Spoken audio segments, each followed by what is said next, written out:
दोस्तों, बेनमाजी को कब्र में 3 सजाएं दी जाती हैं।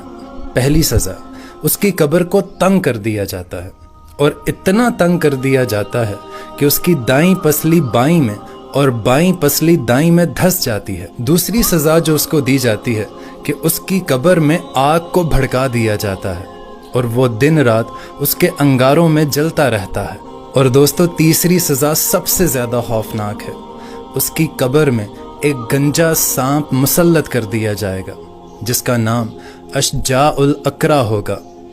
उसकी आंखों में आग होगी और उसके नाखून लोहे के होंगे और उसके एक नाखून की लंबाई इतनी होगी कि अगर कोई एक शख्स पूरा दिन उस पर चलता रहे तब भी ख़त्म नहीं होगी। और उसकी आवाज़ इतनी खौफनाक होगी जैसे बिजली कड़कने की आवाज़ आती है।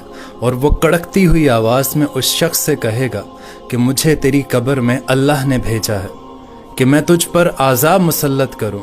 अगर तूने फजर की नमाज छोड़ी है तो तुझे फजर से लेकर ज़ोहर तक अज़ाब दूं, ज़ोहर से लेकर असर तक दूं, असर से लेकर मगरिब तक दूं और इशा से लेकर सुबह तक तुझे अज़ाब दूं। और वो एक नाखून उसके जिस्म पर मारेगा तो वो शख्स 70 हाथ नीचे धंस जाएगा और वो फिर अपने नाखून से उसको दोबारा बाहर निकालेगा और ये अजाब उसको क़यामत तक वो सांप देता रहेगा।